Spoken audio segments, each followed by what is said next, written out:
નમસ્કાર વિદ્યાર્થી મિત્રો, આપણું સ્વાગત છે. લેક્ચર આપણે જોવાનું છે કેમિસ્ટ્રી સોલ્યુશન તારીખ 5 શિફ્ટ 1 બરાબર છે. 5મી તારીખનું એટલે કે ગઈકાલનું શિફ્ટ 1નું પેપર આપણે જોઈ રહ્યા છીએ. તો ફર્સ્ટ ક્વેશ્ચન કે નીચેનામાંથી, જો ધ્યાન આપજો, આ લોકો question chemistry in every day life છે. હજી આટલા 3 દિવસથી 3 દિવસના પેપરમાં એક પણ પેપર તમે જોઈ શકો છો તો પોલિમરમાંથી પૂછવામાં આવેલો નથી. આઈ થિંક શિફ્ટ 2નું પેપર કદાચ એકાદો પોલિમરમાંથી પ્રશ્ન, પણ પોલિમરમાંથી પ્રશ્ન નહીં લેવામાં આવ્યો નથી. કેમિસ્ટ્રી ઇન એવરીડે લાઈફ અને સંકીર્ણ સંયોજનમાંથી સૌથી વધારે પ્રશ્નો નીકળેલા છે, ધ્યાન આપજો. અને એમાંથી પણ સંકીર્ણ સંયોજનમાંથી વધારે પ્રશ્નો નીકળેલા છે. ફર્સ્ટ ક્વેશ્ચન છે કે નીચેનામાંથી કયો એમિનો એસિડ એ આવશ્યક એમિનો એસિડ નથી? હવે આ ચેપ્ટર તમે જોવો એટલે ગ્લુકોઝવાળું જે ચેપ્ટર છે, મોલેક્યુલ્સવાળું, એમાં એમિનો એસિડ બે પ્રકારના હોય, આવશ્યક એમિનો એસિડ અને બિન આવશ્યક એમિનો એસિડ. આવશ્યક એમિનો એસિડ કોને કહેવાય? કે જે તમે ખોરાક દ્વારા તમારા શરીરમાં નાખો છો એને આવશ્યક એમિનો એસિડ કહેવાય. અને બિન આવશ્યક એમિનો એસિડ કે જે તમારા શરીરમાંથી એમિનો એસિડ જે ઉત્પન્ન થાય છે પેપ્ટાઇડ બંધવાળો, એને બિન આવશ્યક એમિનો એસિડ કહેવાય છે. તો તમને એનસીઆરટીની બુકમાં એક કોષ્ટક જ આપેલું છે, આવશ્યક એમિનો એસિડ અને બિન આવશ્યક એમિનો એસિડ. એટલે ડાયરેક્ટ તમે એ કોષ્ટક જોવો એટલે એનો આન્સર મળી જશે. અને દેર ઇઝ કે ટાયરોસિન એ તમારો આન્સર થશે. ચાલો, જો વાતાવરણ પ્રદૂષિત થાય ત્યારે કઈ ઘટના થતી હોય તો વાતાવરણ પ્રદૂષિત થાય? ફર્સ્ટ છે કે CO2 નું પ્રમાણ 0.03% હોય તો ઓબ્વિયસલી વાતાવરણમાં CO2 નું પ્રમાણ 0.03% જ હોય તો એ વાતાવરણ પ્રદૂષિત વાતાવરણ કહેવાતું નથી. પછી છે જો BOD નું મૂલ્ય 5 ppm હોય. હવે ઘણા વિદ્યાર્થી મિત્રોને BOD એટલે નથી ખબર. BOD એટલે શું થશે? બાયોમોલેક્યુલ અથવા બાયોકેમિકલ અથવા બાયોમોલેક્યુલ ઓક્સિજન ડિમાન્ડ, જૈવ રાસાયણિક ઓક્સિજનની જરૂરિયાત. જો 5 ppm હોય તો વાતાવરણ પ્રદૂષિત કહેવાય? તો સર 5 ppm જ હોય, 5 ppm થી ઓછું હોય પણ એ વાતાવરણ પ્રદૂષિત ન થાય. બીજું છે, હવે અહીંયા મેં એક શબ્દ લખેલો છે ખરાબ પાણીની હાજરી, પણ અહીંયા એક થોડુંક ચેન્જ કરવાનું. ત્યાં એક આવે યુટ્રોફિકેશન. હવે યુટ્રોફિકેશન એટલે શું થાય? ધ્યાન આપજો, આ તમને હું સમજાવું છું કે યુટ્રોફિકેશન એટલે શું થાય. કે દાખલા તરીકે કોઈ તળાવ છે, આ તળાવમાં પાણી ભરેલું છે, હવે એની ઉપર વનસ્પતિઓ જામી જાય. આખા તળાવમાં તમને કહી દઉં કે લીલ આવી ગઈ. હવે એ લીલ શું કરે ખબર છે? કે પાણીમાં રહેલો જે ઓક્સિજન છે ને એ સંપૂર્ણપણે ખેંચી લે, એ ઓક્સિજન પોતે લઈ લે. બરોબર છે? જે પાણીમાં રહેલી વનસ્પતિ છે એ ઓક્સિજન પોતે બધો ખેંચી લે પોતાની જરૂરિયાત પૂરી કરવા. અને પાણીમાં રહેલા જે આપણે કહી શકીએ જીવ છે, જે માછલી છે કે પાણીમાં રહેતા જે પણ જળ પ્રાણીઓ છે, એને પછી ઓક્સિજન પૂરો પડતો નથી. કારણ કે બધો ઓક્સિજન કોણ લે છે? પાણીમાં રહેલી વનસ્પતિઓ રહે છે. જેને કારણે જે પાણીમાં રહેલા પ્રાણીઓ છે, જે જીવો છે, એ જીવો મૃત્યુ પામે છે. જે પ્રદૂષણનું એક આપણે એમ કહી શકીએ જે વાતાવરણમાં પ્રદૂષિત તરીકે ગણવું. એટલે option number see there is your right answer. જો આપણે જોઈએ ચોથો નંબર કે જો પાણીમાં દ્રાવ્ય ઓક્સિજનની સાંદ્રતા 6 ppm થી વધારે હોય તો એ પ્રદૂષિત પાણી કહેવાય નહીં, કારણ કે જેમ પાણીમાં ઓક્સિજનની માત્રા વધારે એમ સારું થશે. થર્ડ ક્વેશ્ચન કે નીચેનામાંથી કયું સંયોજન નોરાડ્રીનેલની અસરને નબળી કરે છે? હવે જો ધ્યાન આપજો, નોરાડ્રીનેલ એટલે શું થશે? નોરાડ્રીનેલ એટલે તમારા ચેતાતંત્રને અસર કરતું એક પરિબળ છે. ચેતાતંત્રને અસર કરતું એટલે કે જો એનું પ્રમાણ વધી જાય તો તમારા ચેતાતંત્રને જે મળતા આદેશ છે, બરોબર છે? કેમિસ્ટ્રી ઇન એવરીડે લાઈફમાંથી 2 ક્વેશ્ચન તમને મળી ગયા છે કે જો તમારા નોરાડ્રીનેલ વધે તો તમારા ચેતાતંત્રને મળતા જે સંદેશા છે, બરોબર છે, તમારું જે નર્વસ સિસ્ટમ છે, નર્વસ સિસ્ટમ એટલે તમને ખબર પડે એ અસર ધીમે ધીમે ઓછી થવા મળે, તમને આઈડિયા ન આવે કે નર્વસ સિસ્ટમ, તો એના માટે વપરાય છે એ છે એન્ટી ડિપ્રેસન્ટ ડ્રગ્સ. એટલે ઓપ્શન નંબર 2 છે જે દવા છે એ જે તમારું નર્વસ સિસ્ટમ છે એને પાછી આગળ ધકેલે છે. ચાલો, ક્વેશ્ચન નંબર 4 ઇઝ, ચાલો ઓર્ગેનિકનો ક્વેશ્ચન છે. શું છે કે નીચેનામાંથી કઈ આલ્ફા હાઇડ્રોજનની એસિડિકતાનો સાચો ક્રમ છે? હવે આલ્ફા એસિડિકતા એટલે શું કહેવાશે? કયું સંયોજન ઝડપથી H+ દૂર કરે? બરોબર છે? તો આપણી પાસે 4 સ્ટ્રક્ચર છે, 4 સ્ટ્રક્ચરનું હું પહેલા આલ્ફા હાઇડ્રોજન અથવા આપણે એમ કહી શકીએ કે સ્ટ્રક્ચર લખી નાખું છું. હવે અહીંયા H હોય કારણ કે આ બે બાજુ CH3 છે, બંને તરફ શું છે? CH3 છે તો બંને તરફ CH3 છે તો હું એક સાઈડનું હું H+ દૂર કરું તો આના ઉપર કયો ચાર્જ આવે? માઇનસ ચાર્જ આવે. ચાલો એ જ પ્રમાણે હવે સેકન્ડ નંબર છે તો સેકન્ડ નંબરનું હું દૂર કરું તો મારી પાસે થાય ડબલ બોન્ડ O CH3 કારણ કે આ અહીંયા જઈ આના ઉપર માઇનસ પણ આ અહીંયા સંસ્પંદન પાછું આવી જાય એટલે આ થશે A આ B. ચાલો C શું છે કે C છે આપણી પાસે ફિનાઇલ, બે બાજુ ફિનાઇલ છે, આ માઇનસ ચાર્જ આ માઇનસ છે બરોબર છે. અહીંયાથી આપણે એક ગુમાવીએ એટલે આના ઉપર કયો ચાર્જ આવે? માઇનસ કારણ કે અહીંથી H+ દૂર થયો. અને ફોર્થ જે છે એ શું છે તો સર એ છે NMe2 એટલે મિથાઇલ છે ઉપર માઇનસ ચાર્જ. જો ધ્યાન આપજો હવે શું થશે? A B C અને D. ચાલો ABCD છે. હવે કોણ આમાં સૌથી વધારે એસિડિક હશે? પેલી વસ્તુ આના ઉપર છે ને ગમે એ તરફથી જો તો પ્લસ આ ઇફેક્ટ ઓછી આવી જાય. કેવી? પ્લસ આ ઇફેક્ટ એટલે આ સરળતાથી ઇલેક્ટ્રોન શું કરવો છે? હાઇડ્રોજન દૂર કરવો. જો તમે એવું થાય કે અહીંયા પ્લસ આઈ આવે તો ઓલરેડી આ માઇનસ છે પ્લસ આવે તો શું થશે કે આની સ્થિરતા વધી જાય છે, હાઇડ્રોજનને દૂર કરવા દે નહીં. તો અહીંયા એક આ છે એ ઓપ્શન છે એ એસિડિક ગણાશે કારણ કે હાઇડ્રોજન સરળતાથી દૂર થાય. એક આ ગણાશે કારણ કે અહીં ઓક્સિજન થાય. હવે સર આ બે કેમ ન ગણે? એટલે સૌથી વધારે એસિડિક તો આ થશે કારણ કે એમાં બંને ઓક્સિજન પોતાનો ચાર્જ ખેંચી જાય એટલે અહીંયા વધારે હાઇડ્રોજન સરળતાથી દૂર થાય એટલે ઓપ્શન સી છે એ સૌથી વધારે એસિડિક હશે. આઈ થિંક ઓપ્શન એ પછી આવશે. હવે આ બેમાં જોવાનું છે બરોબર છે. ઓક્સિજન પણ ડોનેટ કરશે અને નાઇટ્રોજન પણ ડોનેટ કરશે પણ નાઇટ્રોજનને અહીંયા આ તરફ બે મિથાઇલ છે. કેટલા મિથાઇલ છે? બે. અને બે મિથાઇલ છે એટલે વધારે ચાર્જ અહીંયા આવશે એટલે અહીંયા એસિડિક કોણ થશે પછી? બી. અને લાસ્ટમાં કોણ આવશે? ડી. કારણ કે બે મિથાઇલ છે નાઇટ્રોજન ઉપર વધારે ચાર્જ એટલે વધારે પ્રમાણમાં અહીંયા આગળ ઇલેક્ટ્રોનને ધક્કો મારશે. ધક્કો મારે એટલે આ માઇનસ ચાર્જ છે અહીંયાથી હાઇડ્રોજન દૂર કરવો થોડોક મુશ્કેલ પડે એટલે ડી ઓપ્શન લાસ્ટ આવશે. એટલે આ તમારો રાઈટ આન્સર ઓપ્શન નંબર તમે ચેક કરી શકો છો જાતે બરોબર છે કે કયો ઓપ્શન છે એ આપણા માટે સત્ય રહેશે. નેક્સ્ટ ક્વેશ્ચન PCl5 છે તમારી પાસે. શું છે PCl5? તો એના આકાર જણાવો. જો ભાઈ PCl5 છે બરોબર છે એની કોઈની સાથે પ્રક્રિયા છે? સર નથી. હવે PCl5 ની જો પ્રક્રિયા કરો એટલે આ રીતના બે ભાગમાં રહે છે. એક છે PCl4 આ ઇલેક્ટ્રોન ગુમાવેલો હોય ને એક છે PCl6 જે 5 હોય એમાંથી એક ઇલેક્ટ્રોન ગુમાવે એટલે કુલ 10 ક્લોરીન છે તો આ બાજુ 10 ક્લોરીન છે. ઓબ્વિયસલી અહીંયા ખબર પડી જાય ફોસ્ફરસ છે એની સાથે 4 ક્લોરીન છે એટલે આકાર સમચતુષ્ફલકીય હશે અને ફોસ્ફરસ છે એની સાથે ક્લોરીનની સંખ્યા 6 છે એટલે એનો આકાર અષ્ટફલકીય હશે. There is your answer. Easy question છે, નોટ ટુ હાર્ડ ક્વેશ્ચન. હવે તમને બે પ્રકાર એક D6 આપેલી છે બરોબર છે, અષ્ટફલકીય રચના આપી છે. તો આ D6 અષ્ટફલકીય રચના માટે તમારે CFAC અગેન પાછો CFAC વાળો પાછો ક્વેશ્ચન તમને પાછો ફરીથી આ શિફ્ટ નંબર 1 માં 5મા તારીખના શિફ્ટ નંબર 1 ના ક્વેશ્ચન પેપરમાં પણ પાછો આવી ગયો છે કે D6 છે અષ્ટફલકીય રચના ધરાવતી હોય તો બંને માટે CFAC રચના તમે CFAC નું મૂલ્ય મેળવો. હવે જો D6 રચના છે એટલે ઇલેક્ટ્રોનની સંખ્યા 6 છે. બે પદ્ધતિ થઈ શકે. એક આપણે T2G અને EG બે ભાગમાં વિભાજિત કરીએ. T2G એટલે 1 1 1 અને અહીંયા કેટલા છે 2 3 4 અને આપણે 5 લઈ શકીએ. સોરી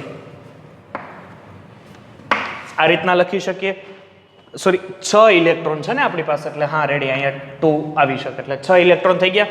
એક આ રીતના રચના કરી શકીએ CFAC ની અને એક એ થઈ શકે કે હવે EG ઉપર થાય ને T2G કારણ કે આપણે D6 ની બે ભાગમાં ઇલેક્ટ્રોન રચના તો અહીંયા 2 1 અહીંયા 1 1 1 આ રીતના રચના થઈ શકે.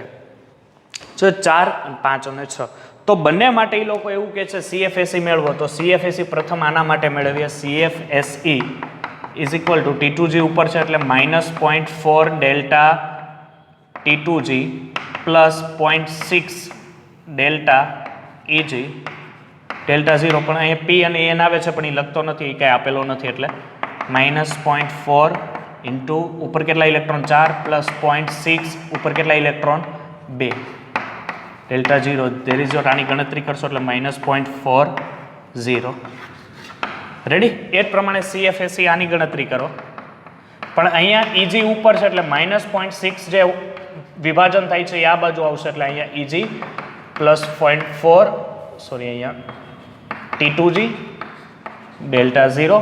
આની ગણતરી બધી વેલ્યુ મૂકો કારણ કે અહીંયા તમારે 2 મૂકવાની થશે 0.6 × 2 એટલે તમને અહીંયા -0.6 delta 0 there is your answer. જેમાં આ 2 હોય ઓક્ટો ક્ષેત્ર વિભાજન અને -0.6 ક્ષેત્ર વિભાજન એ તમારો કરેક્ટ આન્સર બનશે.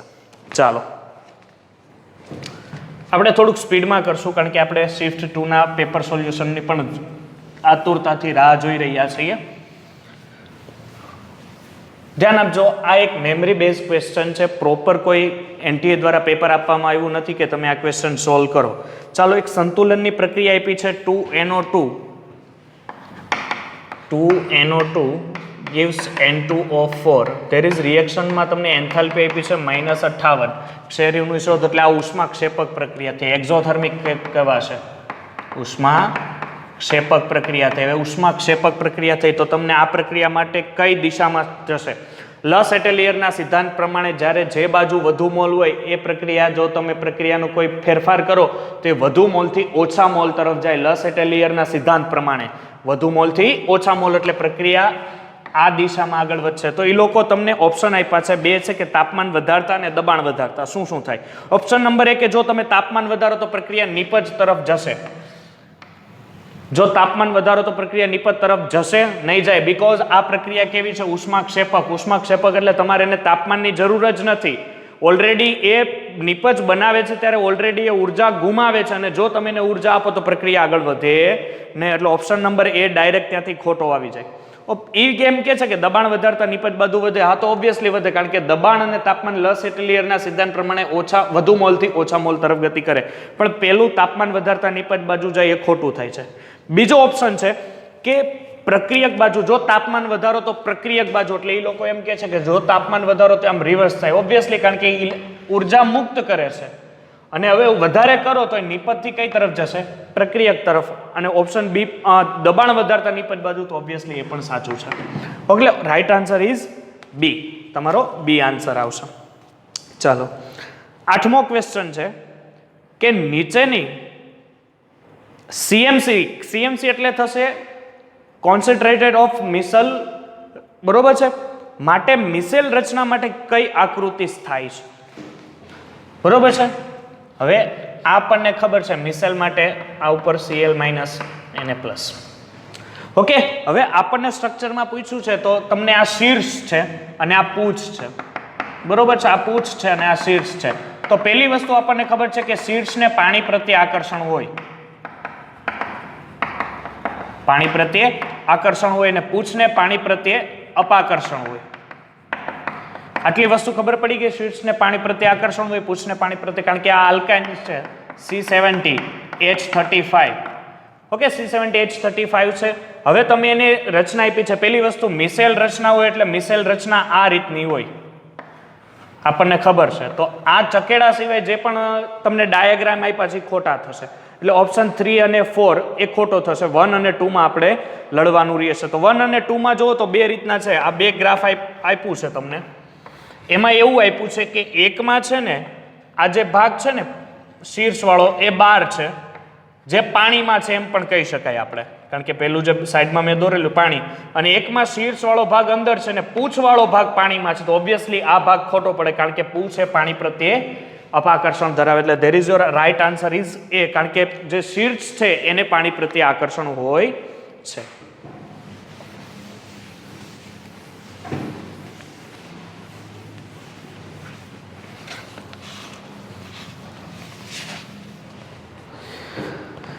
ચાલો શું છે 9મો પ્રશ્ન કે છઠ્ઠા આવર્તમાં રહેલા કક્ષાની ઇલેક્ટ્રોન રચના શું થશે? બરોબર છે. આ સિમ્પલ મેમરી બેઝ આપણે કહી શકીએ ક્વેશ્ચન છે. NCERT માંથી બેઠો છઠ્ઠો આવર્ત હોય તો એ આપણને ખબર છે કે એક્ટેનોઇડ શ્રેણી લેન્થેનોઇડ શ્રેણીનું તત્વ કહેવાય, કારણ કે એમાં તો 5f આવે કે 4f આવે. તમે ડાયરેક્ટ જ કહી શકો સર ઓબ્વિયસલી 6s છઠ્ઠી શ્રેણી હોય તો 4f 5d અને 6p તમને રચના. એટલે option number A there is your right answer.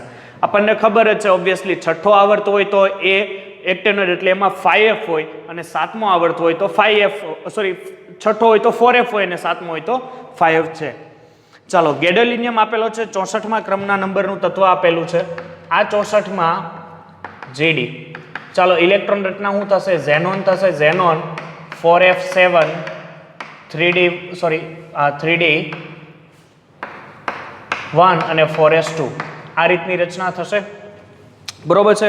હવે એ લોકો એવું કહે છે કે તો આની તમે ઇલેક્ટ્રોન રચના લખો અને ઇલેક્ટ્રોન રચના અહીંયા 5d આવશે અને 6s2 આવશે. Sorry my mistake. 5d1 6s2 આપેલું છે. હવે તમે એમ કહો છો કે આ ગેડેલેનિયમ છે +3 એટલે કે 3 ઇલેક્ટ્રોન ગુમાવે છે તો ઝેનોન 4f7 અને અહીંયા ગુમાવી દે છે એટલે હું લખતો નથી. જો લખવું હોય તો 5d 0 થશે અને 6s 0 થશે. તો ચાલો ઇલેક્ટ્રોન રચના તો તમને મળી ગઈ આટલી. હવે આના તમારે ચુંબકીય ચાક માત્રાનું સૂત્ર છે (n+n+2).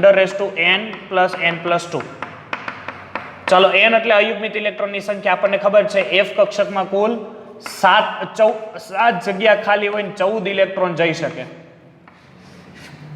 તો એ બધામાં પહેલા નિયમ પ્રમાણે ઊંડના નિયમ પ્રમાણે કેટલા ગોઠવાય? 6 થયા અને કઈ 7. તો બધા અયુગ્મિત એટલે 7 અયુગ્મિત ઇલેક્ટ્રોનની સંખ્યા થશે. એટલે 7 9 સત્તા આપણે ગણીએ અને અહીંથી તમે જે રાઈટ આન્સર તમે લઈ આવો છો અને હું તમને આપી દઉં છું કે રાઈટ આન્સર એનો આવશે 7.93 BM. રેડી? 7.93 BM તમારો રાઈટ આન્સર થશે. ચાલો પછીનો 11મો ક્વેશ્ચન છે કે કક્ષા નંબર 3 અને કક્ષા નંબર 4 ની ત્રિજ્યાનો ફેરફાર અનુક્રમે Ha+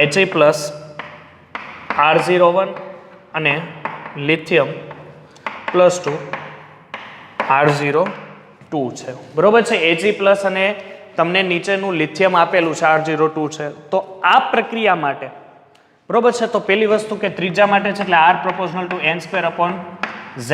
જો R નો લખો તો R = 0.059 n²/z. આ એક સૂત્ર તમે લાગુ પાડી શકો. હવે આનો ગુણોત્તર લેવાનો છે. ગુણોત્તર લેવો એટલે R01/R02. જો તમારે આ સૂત્ર મૂકીને આખી ગણતરી કરવી હોય તો કરી શકો, કારણ કે એકબીજાને ભાગ્યા કરો એટલે આ 0.0 ની બધું ઉડી જશે. અહીંયા હવે R01 માટે શું હતું સર? R01 માટે લિથિયમ +2 એનો પરમાણુ ક્રમાંક એટલે ખાલી Z જ આવશે 3 અને આના છેદમાં 2. There is your right answer. બરોબર છે. બાકી R ની વેલ્યુ મૂકી શકો છો તમે 0.03 પછી બાદ બાકી તમે કરી શકો, પણ there is your right answer 3:2 તમારો ગુણોત્તર, કારણ કે એનો 3/2 આવે છે. ચાલો નેક્સ્ટ ક્વેશ્ચન શું છે? નવો ક્વેશ્ચન કે પ્રોપેન અને બ્યુટેન તમને બે સંયોજન આપેલા છે. કયા આપ્યા છે? પ્રોપેન અને બ્યુટેન. આ પ્રોપેન અને બ્યુટેન જે સંયોજનો છે એ પ્રોપેન અને બ્યુટેન સંયોજનની તમારે દહન પ્રક્રિયા એટલે કમ્બશન પ્રક્રિયા કરાવવાની છે. તો આ કમ્બશન પ્રક્રિયા જ્યારે તમે લોકો કરાવો છો ત્યારે કમ્બશન પ્રક્રિયા દરમિયાન ઓછામાં ઓછા ઓક્સિજનના કેટલા મોલની જરૂર પડે?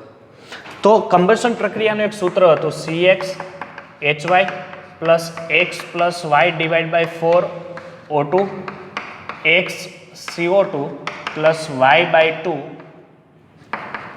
H2O. રેડી? આ રિએક્શન હતી. હવે કોની પ્રક્રિયા કરવાની છે? પહેલા કરાવવાની છે સર પ્રોપેનની. પ્રોપેન એટલે આપણે અહીંયા લઈએ ચાલો C3H8. ચાલો આપણે ઓબ્વિયસલી ખબર પડી જશે x = 3 અને y = 8. તો અહીંયા મૂકીએ 3 + 8/4 O2, અહીંયા મૂકીએ 3 CO2 અને 8/4 એટલે હું ડાયરેક્ટ અહીંયા 2 લખી નાખું છું 2 H2O. રેડી? કારણ કે 8/4 તો C3 તો હું અહીંયા 8/4 અને 4/2 એટલે 5, અહીંયા 5 O2. એ પ્રમાણે કોની સાથે કરવાની છે સર? બ્યુટેન સાથે. બ્યુટેન એટલે C4H8. ચાલો શું કરશો? x = 4. હવે 18 છે, 18/4 O2 + 4 CO2. બરોબર છે? 4 CO2 તમે અહીંયા કરશો અને એની પ્રક્રિયાથી તમે અહીંયા +5 H2O. ઓકે? તો તમે આ y કેટલા છે? સોરી અહીંયા 10 છે, માય મિસ્ટેક. 10. ઓકે? 10 રીત છે. પછી આ રીતના તમે ગણતરી કરી શકો. એટલે આની જો આગળ ગણતરી કરો તો લગભગ 11.5 આન્સર આવે છે. તમારો રાઈટ આન્સર છે 11.5. 5 આવે છે. અહીંયા 13 ના છેદમાં તમે 2 લખી શકો છો. ચાલો હવે તમને એક સ્ટ્રક્ચર આવ્યું. અગેન આ જ પ્રશ્ન આગળ આવી ગયો છે. હવે આ એક ન્યુમેરિકલ તરીકે આમાં પ્રશ્ન પૂછ્યો છે. કયા તરીકે? ન્યુમેરિકલ તરીકે. હવે ન્યુમેરિકલ તરીકે આ ક્વેશ્ચન પૂછ્યો છે. એમાં કીધું છે કે આના તમારે કુલ આઇસોમર્સ કહેવાના છે. જેટલા આઇસોમર્સ થાય PT, EN અને NO2 છે એ ટ્વાઇસ છે. આ ક્વેશ્ચન મેં આગળના સોલ્યુશનમાં કરાવેલો છે. આ લોકો એવું કીધું છે કે આના કુલ આઇસોમર્સ કેટલા થશે. જો કુલ સીસ 3 આઇસોમર થશે. કઈ રીતે? જો PT, EN, NO2 ટ્વાઇસ અને એ પ્રમાણે trans PT, EN, NO2 twice. એક થયું. બીજું થશે PT, EN, ONA twice trans PT, EN, ONO twice. બરોબર છે? ONO વાળું ટ્વાઇસ આવી ગયું. હવે એક થશે PT, EN, એક બાજુ NO2 હશે અને એક બાજુ ONO હશે અને એ જ પ્રમાણે ટ્રાન્સ PT, EN, એક બાજુ NO2 હશે અને એક બાજુ ONO હશે. રેડી? એટલે કુલ 6 સમઘટકો તમને મળશે. આ રીતના તમે જોશો તો. રેડી? ચાલો નેક્સ્ટ ક્વેશ્ચન છે. તમને 2 સંયોજનો આપેલા છે. એનું એકનો અર્ધ આયુષ્ય સમય 180 છે અને એકનું જે અર્ધ આયુષ્ય 14મો ક્વેશ્ચન છે. શું છે 14મો ક્વેશ્ચન? કે પ્રક્રિયા A અને B બંનેની નિપજ મળે છે. બંને પ્રક્રિયા પ્રથમ ક્રમની પ્રક્રિયા છે. ફર્સ્ટ ઓર્ડર રિએક્શન છે. પહેલી પ્રક્રિયાનો અર્ધ આયુષ્ય સમય એટલે અર્ધ આયુષ્ય સમય માટે એટલે K is equal two 0.693 upon T1/2. મેં K ને કરતા બનાવેલો છે. બરોબર છે? તો બંને પ્રક્રિયા આપી છે. જો બીજી પ્રક્રિયા એટલે બંનેનો અર્ધ આયુષ્ય સમય, તો A કરતાં B 4 ગણી કરવા માટે લાગતો સમય કેટલો હશે? બરોબર છે? આ પ્રક્રિયા તમારે 4 ગણી કરવી છે તો કેટલો સમય લાગશે? તો પ્રક્રિયા માટે પહેલા તો બંનેનું આ જે K A નું મૂલ્ય છે, પ્રથમ ક્રમની પ્રક્રિયા છે એટલે CO is equal to CT into E raise to K into T. ચાલો બંને પ્રક્રિયા માટે આ સૂત્ર મૂકો. એટલે A માટે મૂકો CT A into minus K into T. એ જ પ્રમાણે B માટે મૂકો CO B is equal to CT B into A minus K into T. Clear છે? હવે અહીંયા હું 0.0693 છે એની જગ્યાએ હું શું લખી શકું? ln2 પણ લખી શકું અપોન T1/2 કેટલો છે પહેલા માટે 180. એ પ્રમાણે KB માટે ln2 ઇઝ ઇક્વલ ટુ 300 છે. ક્લિયર? ચાલો એટલે B કેટલી થાય? 4 ગણી કરવાનું એટલે 4 ગુણ્યા CA આ રીતનું થશે. ચાલો ભાગાકાર લ્યો. આપણે કેટલા ટીનો સમયની જોશે એટલે બંને જે છે એ પ્રક્રિયા અને B પ્રક્રિયા માટે. હવે આ કેન્સલ થશે. હું ભાગાકાર કરું એટલે minus K into KB into T. કારણ કે K ને KB. રેડી? કારણ કે આ ભાગાકાર કેન્સલ. હવે અહીંયા KB નું મૂલ્ય અહીંયા લખું એટલે 4 ગુણ્યા CO કરું એટલે શરૂઆતની સાંદ્રતા C0 એટલે શરૂઆતની સાંદ્રતા કરું એટલે cancel. 4 is equal two K ના મૂલ્ય લખો ln2 upon 180 minus ln2 upon 300 into T. ln2 is equal to ln2 by 180 minus ln2 by 300 T. એટલે અહીંયા 2 ln કોમન એટલે અહીંયા 120 ના છેદમાં 180 ગુણ્યા 300 અને T. Find out the T. T ને કરતા બનાવીને તમે વેલ્યુ મેળવી શકો છો. બરોબર છે? અને એ જે જવાબ આવે છે એ સેકન્ડમાં આવશે. 300 સેકન્ડ 900 સેકન્ડ એને તમે મિનિટમાં ફેરવો એટલે 15 મિનિટ જવાબ આવશે. There is your answer is 15 minute.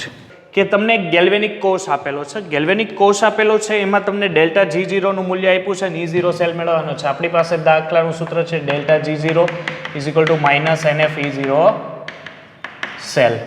Delta G0 તમને કેટલો આપ્યો છે? તો આપ્યો છે સર -386 માઇનસ n કેટલા છે? 2, કારણ કે તમને રકમ આપી છે એમાં ઇલેક્ટ્રોનનો ફેરફાર 2 નો છે, એટલે 2 ફેરાડે અચળાંકનું 500 ગુણ્યા E0 સેલ. ચાલો E0 સેલ તમે જાતે ગણતરી કરો એટલે આ દાખલાનો તમને આન્સર આવે છે અને ધેર ઇઝ આન્સર ઇઝ 2. બરાબર છે, 2 જવાબ આવશે એનો.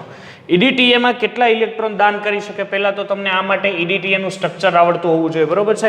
પ્રશ્ન એવો છે કે EDTA દાન કરતા ઇલેક્ટ્રોનની સંખ્યા, તો આપણી પાસે સ્ટ્રક્ચર છે CHN CH2COO માઇનસ, અહીંયા પણ CH2COO માઇનસ, CH2COO માઇનસ અને અહીંયા પણ CH2COO માઇનસ. ધેર ઇઝ 1 2 પછી સોરી અહીંયા નાઇટ્રોજન લખતા ભૂલી ગયો, 3 4 5 and 6 એટલે કુલ 6 ઇલેક્ટ્રોન છે એ દાન કરી શકે, ઇલેક્ટ્રોન યુગ્મ દાન કરી શકે. ચાલો નેક્સ્ટ ક્વેશ્ચન છે કે એક ઘન પદાર્થ છે એ BCC માં ફેરવાય છે ત્યારે એ પદાર્થનું જે ધાર છે એ આપેલી છે, ધારની લંબાઈ આપી છે 300 પાઇકોમીટર, ઘનતા આપી છે 6.17 અને BCC રચના છે એટલે Z = 2. તો આ જે સ્ફટિક રચના છે, જે સ્ફટિકીય રચના છે એમાં કેટલા અણુઓ હશે?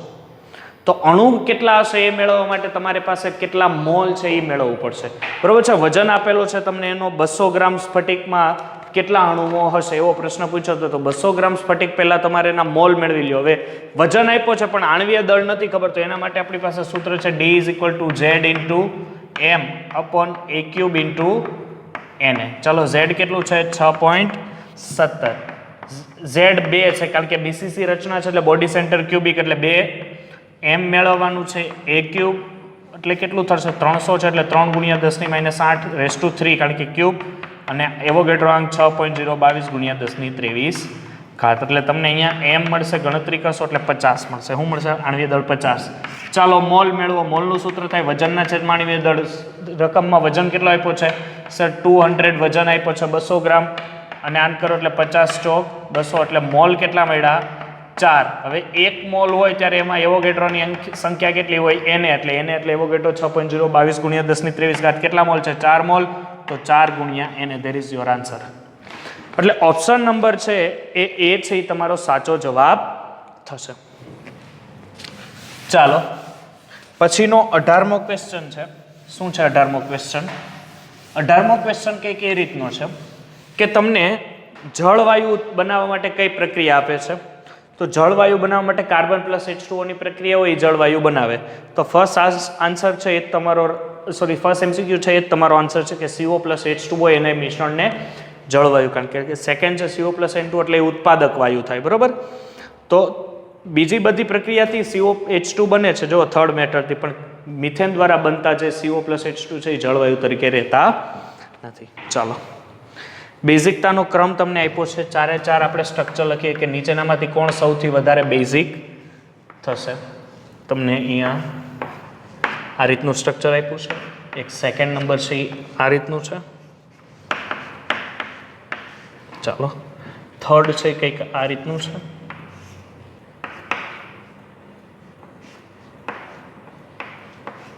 અને ફોર્થ છે આ રીતનું છે.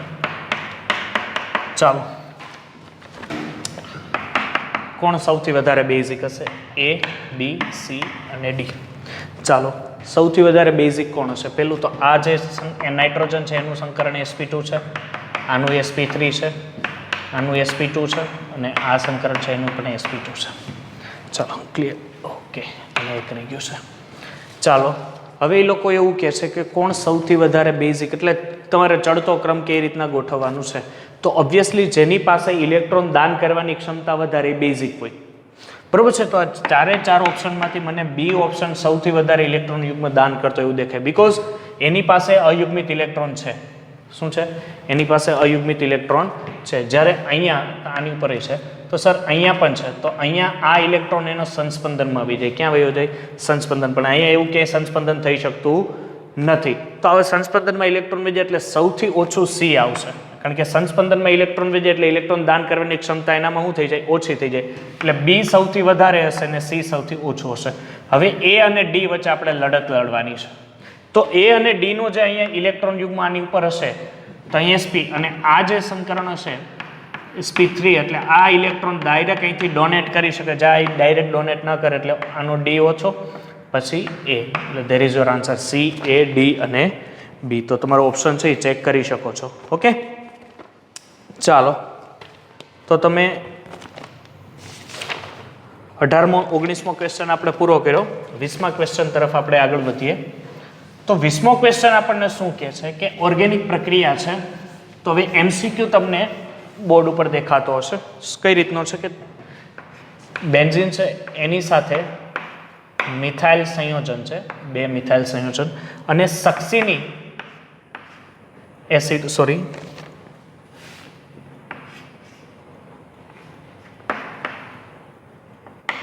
રકમમાં અહીંયા ઓ આપેલો છે પણ રકમમાં લખેલો નથી એટલે તમે એક ચેક કરી જજો. બરાબર, સક્સીનિક એસિડ છે, સક્સીનિક એસિડ સાથે પ્રક્રિયા કરે. કોની સાથે પ્રક્રિયા કરે છે? પહેલા AlCl3 સાથે પ્રક્રિયા. AlCl3 એટલે ઓક્સિજન ઉપર કયો ચાર્જ હોય? માઇનસ. જો આગળથી આખો ઓકે, ચલો AlCl3 એટલે માઇનસ ચાર્જ આવશે. એની સાથે એટ્રેક્શન એટલે આ કાર્બન ઉપર કયો ચાર્જ આવે? પ્લસ. અને એ કાર્બન એટેક કરશે અહીંયા બેન્ઝીન ઉપર, અહીંયા CH3 અને અહીંયા થશે OH અને આ ડબલ બોન્ડથી ક્લિયર. ચાલો હવે આગળ વધીએ. હવે એની પ્રક્રિયા કોની સાથે છે? સર હવે ઝિંક અને મર્ક્યુરી સાથે પ્રક્રિયા છે. તો ઝિંક અને મર્ક્યુરી HCl ની હાજરીમાં રિડક્શન પ્રક્રિયા. અહીંથી ઓક્સિજન માઇનસ ચાર્જ હશે, આ કાર્બન ઉપર પ્લસ ચાર્જ આવશે. બરોબર, સોરી કાર્બન ઉપર પ્લસ નહીં આવે, અહીંયા આ રીતનું સ્ટ્રક્ચર થશે. અહીંયા OH આ રીતનું સ્ટ્રક્ચર થયું. હવે શું થશે કે હવે આની પ્રક્રિયા એ લોકો કરાવે છે H3PO3 સાથે. કોની સાથે? H3PO4 સાથે, સોરી. હવે H3PO4 છે એટલે ઓક્સિડેશન, એટલે અહીંથી OH માઇનસ કેન્સલ થશે કારણ કે આ સંયોજન H પ્લસ આપણે લેટ્સ ગીવ H2O. એટલે અહીંયા બેન્ઝીન ઉપર અને આ કાર્બન સાથે કયો ચાર્જ આવશે? પ્લસ ચાર્જ, કારણ કે અહીંથી OH નીકળે અને આનું રીઅરેન્જમેન્ટ થશે. અને આની સાથે જો એટ્રેક્શનમાં આવે તો એની સાથે એટ્રેક્શનમાં આવતા તરત જ એની સાથે કંઈક આ રીતનો બોન્ડ બનાવે. ચાલો હું અહીંયા આટલું લખી નાખું. હવે આ છે એ ભાગ અહીંયા જોડાય, પ્લસ આ બોન્ડ અહીંયા, પ્લસ આ બોન્ડ અહીંયા, પ્લસ અહીંથી એક આ બોન્ડ છે એક અહીંયા અને એક આ બોન્ડ અહીંયા ડબલ બોન્ડ સાથે ઓક્સિજન. ફરીથી આ બોન્ડ છે એ અહીંયા છે, આની સાથે જોઈન્ટ થાય, પછી આ બોન્ડ, આ બોન્ડ, આ બોન્ડ અને એક આ બોન્ડ. રેડી? એટલે આ તમારું સ્ટ્રક્ચર છે. There is your right answer. Okay, ચાલો 20મો ક્વેશ્ચન છે, ઇઝી ક્વેશ્ચન છે.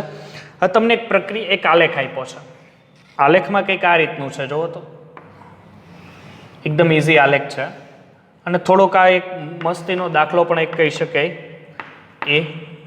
A8 2 આ B છે, આ C છે.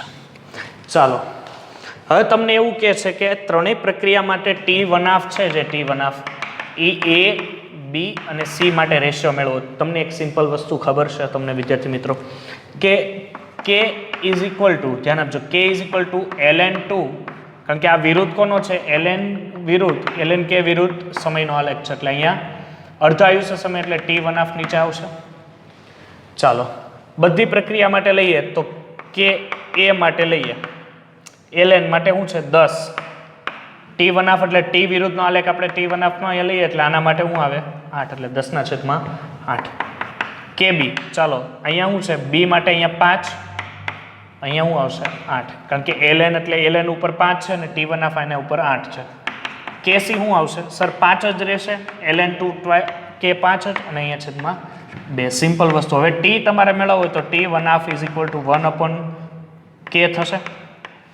તો 1/K માટે અહીંયા લઈએ તો છેદનો છેદ અંશ K પ્લસ જેમ લઈએ K, KB અને KC.